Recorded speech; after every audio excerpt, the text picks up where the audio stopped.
Hello, everyone. Hello, everyone. All my subscribers. Hello to you all. I will into the video. Now, the first reason why a lot of persons are not married, especially in this African region, let's say Nigeria precisely, a lot of reasons why a lot of persons are not yet settled, they are not married, is the first reason is overrated expectation. Now, what do I mean by overrated expectation? Now, a lot of persons they expect too much. When it comes to marriage, they expect too much. The budget they are just too big. And when you put a big budget on ground and you look at what you're having at hand, the next thing you say, okay, let's see how we can make more money. Let's see how we can reach out to this kind of budget. And what are you doing? By so doing, you are killing time. By so doing, you are wearing out all the hopes, all the expectations. If you would have struck at that moment, there are be a lot of people, there are a lot of shyness of help that would have spring up for you. The moment you tell people that you want to get married, what's the next thing you do? You have to hit the nail on the head. You don't need to sit down and wait for when all the money will be there. You don't need to have a very big plans. I'm not saying having a plans for your marriage is bad. No, but you must work according to what you have. Anytime you want to get married, the first thing you must do, look into your budget, look into what you have, look into your plans, look into your budget. What do you have on ground? What are your savings? Where can it carry you? So you begin to make budget from what you have. For instance, if you want to rent a wedding gown, the wedding gown is just for the purpose of that day. Now there are various prices. You can see a wedding gown of 500,000.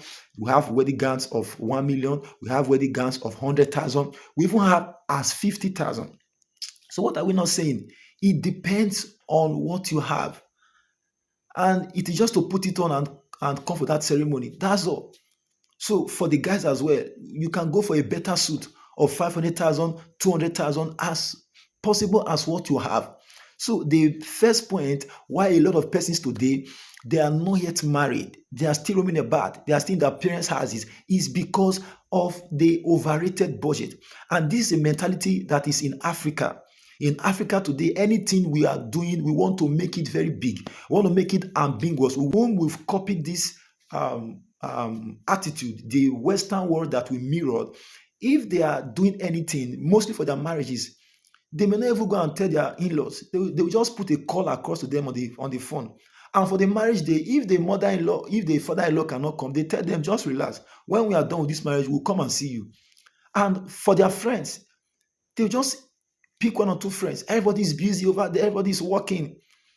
It's not that important as we take it here.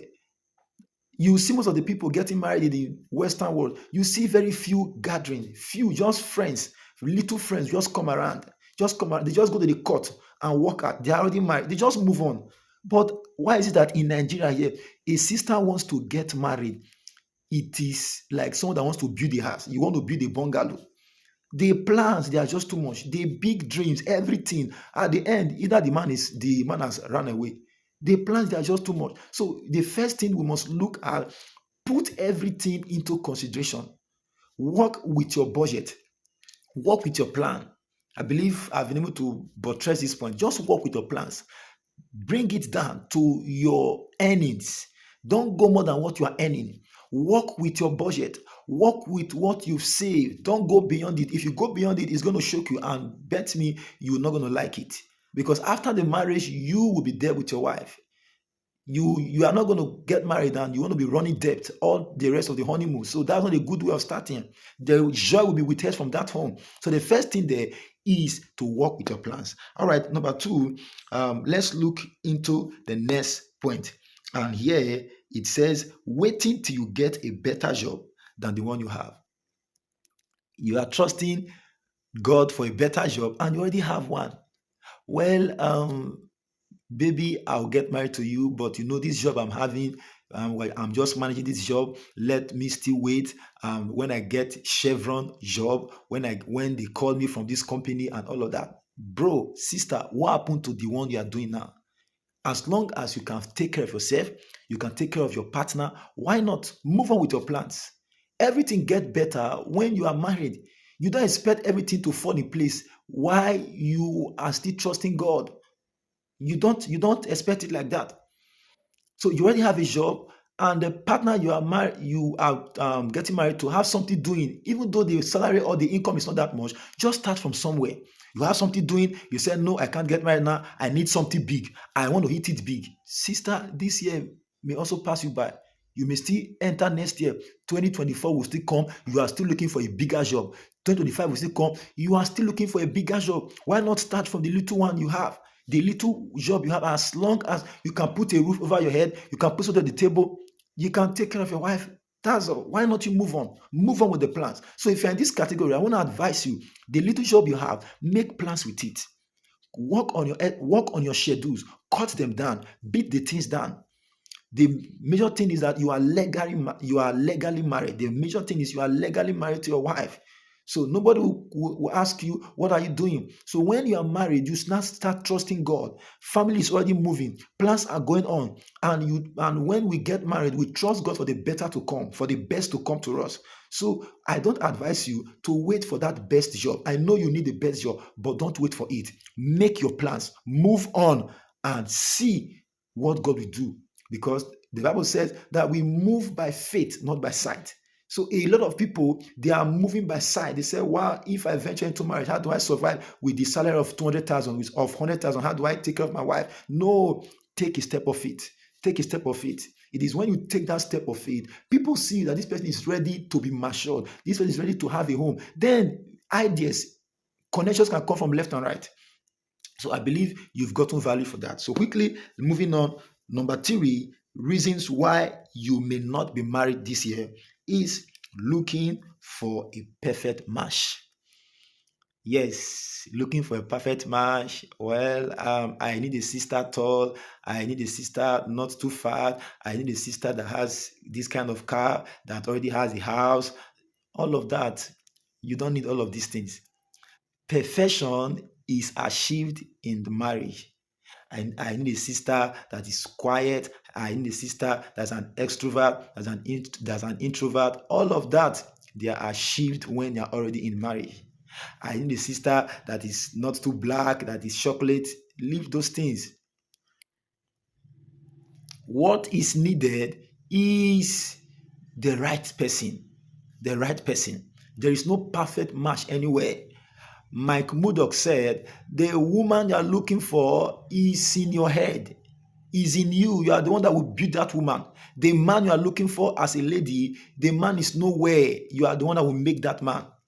When you look at somebody's ex-wife, you say, "Wow, this woman is amazing." It is the husband's handwork. The husband made the wife to be so. So you too can make your own to be so.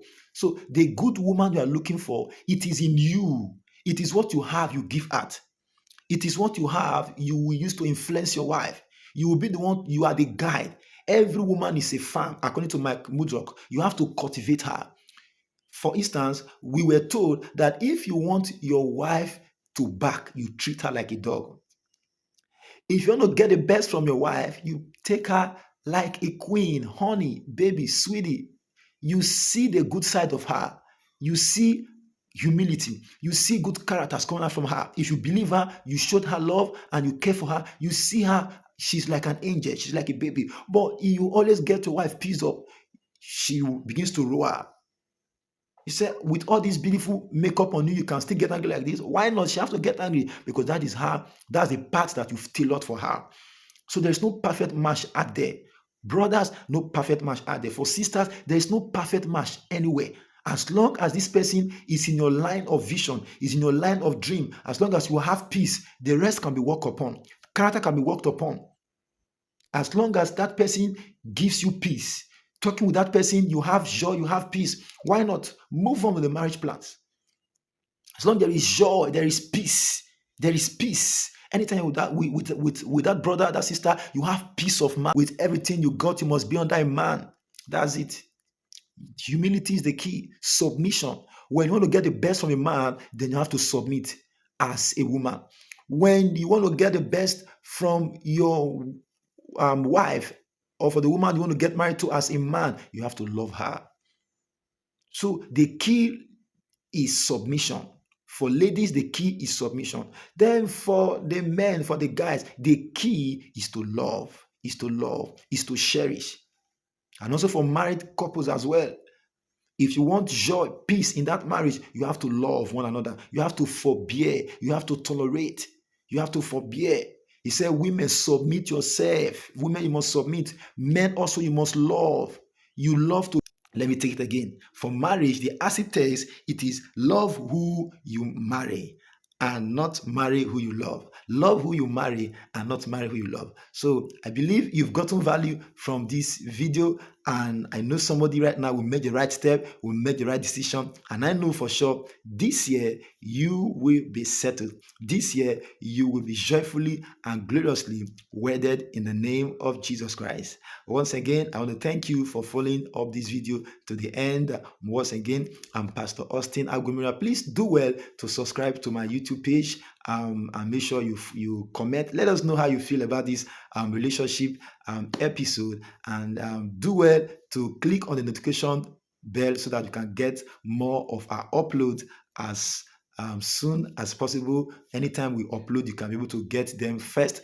And I want to say thank you again to all returning subscribers. See you again in the next series, the next video. Thank you very much.